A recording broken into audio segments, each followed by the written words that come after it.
Hello everyone, it's Victoria with Nutrition by Victoria. Welcome to another video. So today I wanted to have a discussion about tanning beds and sun exposure, and is it good or bad for your skin? So it's winter where I'm at right now. We don't get a whole lot of sunlight at all. It's usually like cloudy, gloomy days, but yesterday I decided to use a tanning bed at my gym. It comes with my membership, and I'm going to Florida at the end of the month, and I figured, why not get my skin a little prepared for the extra UV I'll be getting when I'm down there. Now, there's a lot of controversy surrounding the use of tanning beds and even having sun exposure without sunscreen on, and that's because it's been linked to skin cancer.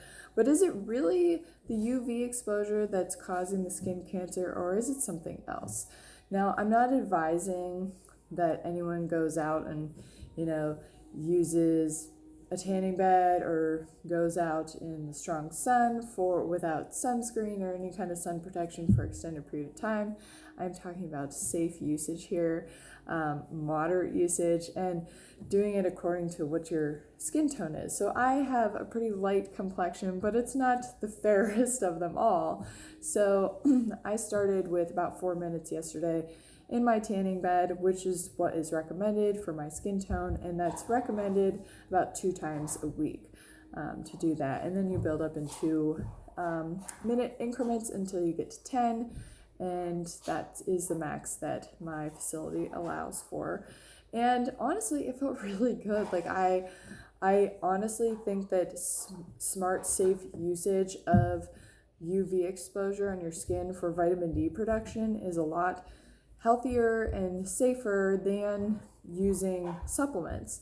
John McDougall did a really good talk sharing the research about vitamin D supplementation and how it can be dangerous. I'll try to find that article and link it down below for you if you're interested in reading about that. I did supplement some high dosage vitamin D last year per prescription under the guidance of my midwife, because I went in and I had low vitamin D levels, which is seems to be pretty common amongst our society nowadays. A lot of people have low vitamin D levels, and it's actually placing people at an increased risk for having COVID complications, according to the latest research. A lot of people going into the hospital with COVID are testing low in vitamin D. Vitamin D does, benefit our body in so many ways. It helps with the uptake of calcium. It provides some immune protection and support. So it just allows us to be healthier overall. We are designed physiologically to have sun exposure. So why does it become so dangerous for us? That honestly comes down to your diet. So the more antioxidants that you can take in through your diet by eating plant foods, ironically, plant foods, I'll quote the tomato and the watermelon right now. Ironically, those foods grow when it's warm outside and when the sun exposure is high, when the UV is high. They like that. Those plants, they really thrive in the sun and when it's warm.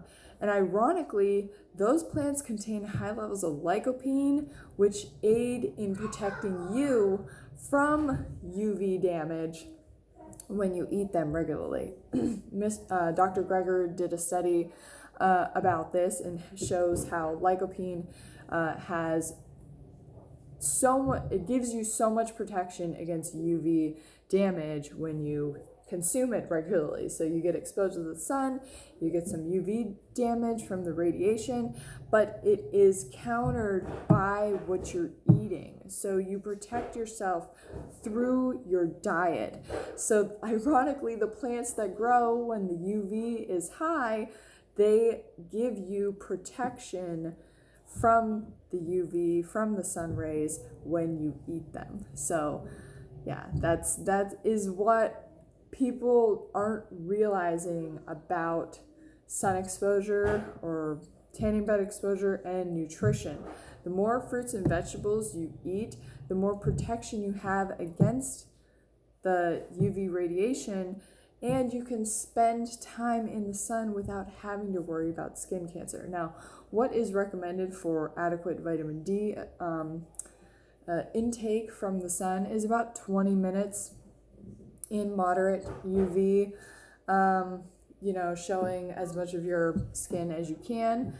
And, in the tanning bed, I go in the nude, so that's all getting exposed. I'm not really sure, how UV from a tanning bed translates to vitamin D production in the body. And vitamin D is a hormone, so it is created upon UV exposure to the skin. But I know it has to do with UVA rays and UVB rays. I'm not sure what my facility has, but all I know is it feels good, and I'd rather do that than take a supplement. I do have vitamin D supplements, but I'm a little leery about taking them just based on the research that John McDougall came out with about vitamin D supplementation. If you are going to supplement with vitamin D, it's probably best that a doctor monitors your blood levels, because if it gets too high, it can have toxic effects. But yeah, that's it for today's video.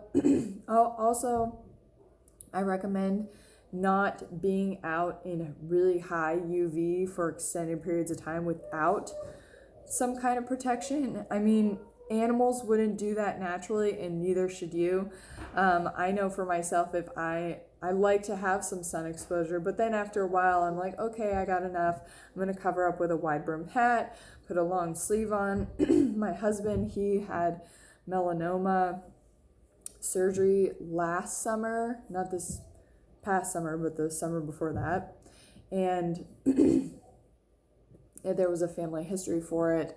And he will, use sunscreen, but also cover himself completely when he's in the sun to help avoid a future, occurrence of that. But like I said, your diet is going to be that's where you're going to get the most protection from having UV exposure and any kind of damage that gets created from that. And I know a lot of women avoid it because they're worried about aging. But again, it goes back to your diet. If you eat enough plant foods, fruits and vegetables that have high amounts of antioxidants, especially lycopene, you will have natural internal protection, and that's what you want, that internal sunscreen. And then if you are going to use sunscreens, I like to use Babyganics organic sunscreen. It doesn't have the chemicals in it that actually can cause skin cancer. So ironically, a lot of those name brand skin or sunscreens actually contain compounds that have been shown to be carcinogenic. So avoid those. Do your own research about that. I'm not going to get into the details in this video. You can also use coconut oil or just cover yourself up. But yeah, that's it for today's video. Thank you so much for watching. Leave any comments or questions down below. Get those fruits and veggies in, and I'll see you guys next time. Bye.